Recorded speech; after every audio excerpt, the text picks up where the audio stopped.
নমস্কার, আমি সৃজিতা ম্যাম। আর এই হলো তোমাদের সকলের প্রিয় লার্নিং পেডাগজি। মাধ্যমিক 2026 তার উপরে বেস করে আমি নিয়ে এসেছি তোমাদের সকলের জন্য উপপাদ্যতন্ত্র episode 1। Theorem step by step, diagram, proof, reasoning, conclusion সহ সবকিছুই থাকবে এক্সামের মতো পারফেক্ট। শুরু করি জিওমেট্রির সবচেয়ে প্রয়োজনীয় জার্নি কনফিডেন্ট এবং স্মার্টভাবে। উপপাদ্য কি? উপপাদ্য হলো গণিতের এমন একটি সিদ্ধান্ত যা পূর্বে প্রমাণিত সত্য বা যা স্বতঃসিদ্ধ নিয়মের সাহায্যে যুক্তিনিষ্ঠভাবে প্রমাণ করা হয়। এই উপপাদ্যেরই মোট 5টা অংশ। প্রথমেই থাকে তার স্টেটমেন্ট, তারপর থেকেই তার শুরু হয় 5টা অংশ।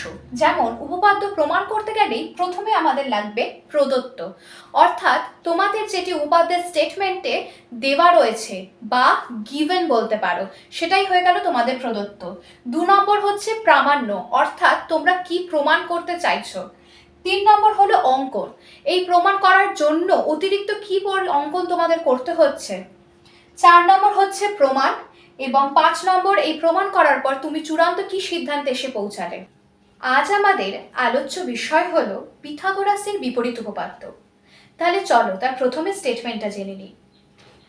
যে কোনো ত্রিভুজের বাহুর উপরে অঙ্কিত বর্গক্ষেত্রের ক্ষেত্রফল অপর দুটি বাহুর উপর অঙ্কিত বর্গক্ষেত্রদ্বয়ের ক্ষেত্রফলের সমষ্টির সমান হলে প্রথম বাহুর বিপরীত কোণ সমকোণ হবে।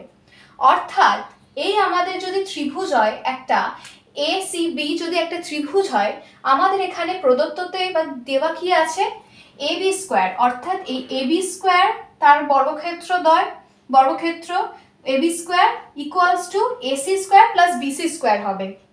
এবার আমাদের প্রমাণ করতে কি বলেছে, যে এই অ্যাঙ্গেল ACB অর্থাৎ অ্যাঙ্গেল ACB এই কোণটা এক সমকোণ অর্থাৎ 90 ডিগ্রি হবে। এক্ষেত্রে আমাদের অঙ্কন করতে হবে সিবির সমান করে একটা EF সরলরেখাংশ অঙ্কন করতে হবে।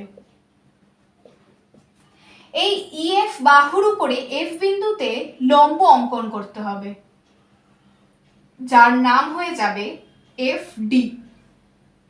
D আর E বিন্দুদ্বয় যোগ করব। দেখো প্রদত্ত থেকে আমরা কি পেয়েছিলাম, AB square equals to AC square plus BC square, তাই তো। এবার এসির জায়গায় তো আমরা যেহেতু এসি সমান করে আমরা ডিএফ এঁকেছিলাম, তাহলে এসির জায়গায় আমরা ডিএফ স্কোয়ার লিখতে পারি, আর বিসির জায়গায় আমরা ইএফ লিখতে পারি।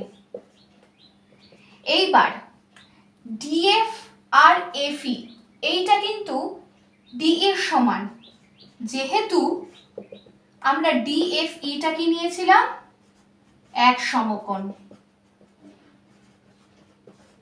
এবার ত্রিভুজ এসিবি ও ত্রিভুজ ডিএফই এর মধ্যে আমরা দেখলাম যে বিসি সমান ইএফ, আর দেখলাম এসি সমান ডিএফ, আর দেখলাম এবি সমান ডিই। তাহলে আমরা বলতে পারি যে ত্রিভুজ এসিবি সর্বসম ত্রিভুজ ডিএফই এস এস এস, অর্থাৎ সাইড সাইড সাইড শর্তানুসারে। এবার আমরা বলতে পারি যে দুটি সর্বসম ত্রিভুজের angle ACB equals to angle DFE equals to এক সমকোণ। যেহেতু ত্রিভুজ দুটো সর্বসম হয়েছে সাইড সাইড সাইডের শর্তানুসারে, সর্বসমতার শর্তানুসারে, তাহলে সেক্ষেত্রে বলতে পারি এই অ্যাঙ্গেলটা এবং এই অ্যাঙ্গেলটা এই দুটো সমান। তাহলে এই অ্যাঙ্গেলটা আমরা জানতামই এক সমকোণ, তাহলে আমরা এই অ্যাঙ্গেলটাও পেয়ে গেলাম এক সমকোণ, যেটা আমরা প্রমাণ করতে চেয়েছিলাম। তাহলে আমরা কিন্তু পিথাগোরাসের বিপরীত উপপাদ্য প্রমাণ করতে পারলাম যে অ্যাঙ্গেল এসিবি ইকুয়ালস টু এক সমকোণ। তোমাদের যদি কোনো উপপাদ্য বুঝতে কোনো অসুবিধা থেকে থাকে, বা এছাড়াও অঙ্ক এবং বিজ্ঞান বিষয়ক তোমাদের যদি কোনো রকম কোনো ডাউট থেকে থাকে, তাহলে অবশ্যই তোমরা আমাকে কমেন্টে জানাও, এবং আমি তোমাদের সেই কমেন্ট থেকে তোমাদের সেই সমস্যা সমাধান করতে অবশ্যই সচেষ্ট হব। ধন্যবাদ।